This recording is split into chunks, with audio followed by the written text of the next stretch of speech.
Առողջապահության համաշխարհային կազմակերպության տվյալներով աշխարհում հաշմանդամություն ունեցող անձանց թիվը կազմում է շուրջ 16%, իսկ մեր երկրում ցուցանիշը հասնում է 190,000-ի։ Զարգացող երկրներում թեև արվում է հնարավորը հաշմանդամություն ունեցող անձանց հասարակական կյանքին ինտեգրելու համար, այդուհանդերձ դեռ մնում են չլուծված որոշ խնդիրներ։ Դեկտեմբերի 3-ը նշվում է որպես հաշմանդամություն ունեցող անձանց միջազգային օր։ Այդ օրը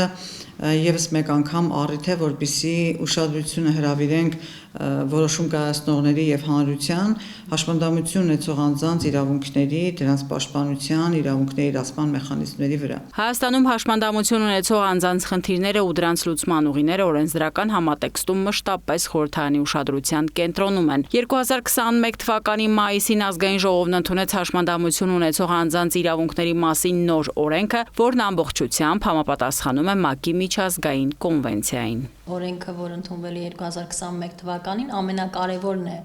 այս խմբի անձանց իրավունքների պաշտպանության տեսանկյունից եւ համարում ենք նաեւ մայր օրենք։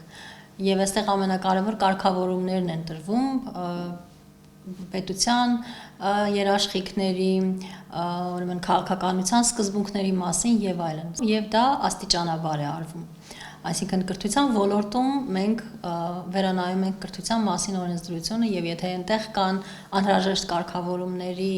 բացեր, ապա այդտեղ ենք վերանայում, եթե աշխատանքային օրենսգրքում այստեղ։ Եվ մենք այս վերջին տարիների ընթացքում հենց այս տրամաբանությամբ ենք շարժվել։ Պետությունը ունի ստանձնած որոշակի հանձնառություններ, ապահովելու հաշմանդամություն ունեցող անձանց լիարժեք մասնակցությունը հասարակական կյանքին, անկախ կյանք վարելուն, նրանց սովորելու կրթական իրավունքի ապահովմանը։ Դաշտը կանոնակարգված է նաև կառավարության մի շարք որոշումներով, սահմանված են խելամիտ հարմարեցումների կարգն ու պայմանները, ինչ կարող է պահանջել սովորողը իր կրթական հաստատությունից կամ աշխատողը գործատուից, որպեսզի տվյալ միջավայրը դառնա մատչելի։ Օրենսդրության մշակման տեսանկյունից պետությունը համագործակցում է նաև հասարակական կազմակերպությունների հետ։ Ազգային ժողովի աշխատանքի եւ սոցիալական հարցերի մշտական հանձնաժողովի նախագահի համոզմամբ ոլորտի օրենսդրությունը ամենամասնակցայինն ու ներառականն է։ Ուզում եմ նշել, որ օրենքով իրավունք տրվեց հաշմանդամություն ունեցող անձանց իրավունքներով զբաղվող հասարակական կազմակերպություններին ունենալ դատական մատչելիություն, այսինքն իրենց շահառուների շահերը որպես երրորդ անձի իրավունքի պաշտպանություն ներկայացնել դատարանում։ Պիլոտային ծրագրերի շարքում հատկանշական է անձնական օգնականի ինստիտուտը։ Անձնական օգնական այսօրվա կարգավորումներով տրամադրվում է անձին, ով ունի հենաշարժական, մտավոր,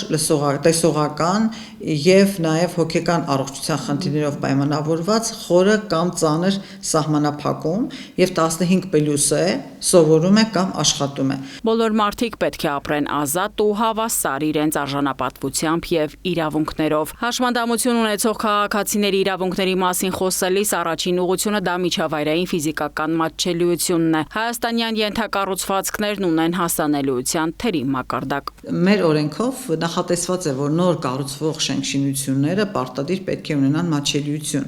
բայց այն ինչ որ արդեն իսկ կառուցված են, դրանց վերաբերյալ կա որոշակի ժամկետացանկով նախատեսված պահանջ, որպեսզի դրանք հարմարեցվեն հաշմանդամություն ունեցող անձանց համար։ Ցուցակագրված է կարծեմ 20 նման կառույց, որոնք ժամանակի ընթացքում պետության առաջնահերթությունն են, որ պիտի ուրեմն հարմարեցումներն ապահովվեն։ Օրենսդրական դաշտում մենք շատ լուրջ խնդիրներ չունենք այսօր։ Այլ բան է, որ մենք այդ նույն օրենսդրությունը իրացնելու եւ ծառայություններ ավելացնելու կարիք ունենք։ Գործնականում մենք չունենք վերահսկողություն, բավարար չափով վերահսկողություն չկա, որովհետեւ մենք ունենք ստանդարտներ, որոնք լավն են, վատը չեն։ Մենք ունենք օրենսդրության պահանջ, մենք ունենք մասնագետներ, որոնք կարծես թե այդ ուղղությամբ նախագծերը մշակում են, բայց իրացման փուլում մենք ունենք վերահսկողության լուրջ խնդիր։ Նոր կառուցվող օբյեկտների դեպքում չի տրվի ավարտական ակտ, եթե ապահովված չէ շենքի ֆիզիկական մատչելիությունը։ Վերոնշյալը վերաբերում է հենաշարժողական խնդիրներ ունեցող անձանց, սակայն հիմքերը տարբեր են։ Սա մենք դեռ խոսում ենք հենաշարժական խնդիրներ ունեցող անձանց մասին, բայց երբ որ խոսում ենք հաշմանդամություն ունեցող անձանց իրավունքների մասին կամ մատչելիություն, տեղեկատվության եւ այլն, պիտի հաշվի առնել, որ տարբեր հիմքերով կարող է լինել հաշմանդամությունը տեսողական, լսողական եւ այս առումով Բնականաբար մեր քաղաքը հարմարեցված չէ ոչ սայլակով երթևեկողի համար, ոչ սպիտակ ձեռնափայտով երթևեկողի համար։ Էական փոփոխություն է իհարկե մայրաքաղաքի տրանսպորտային բարեփոխումը, որը իսկապես փոխել է հաշմանդամություն ունեցող անձանց կյանքը, եւ ես հույս ունեմ, որ այդ բարեփոխումները, երբ հասնեն իրենց տրամաբանական ավարտին, մենք իրական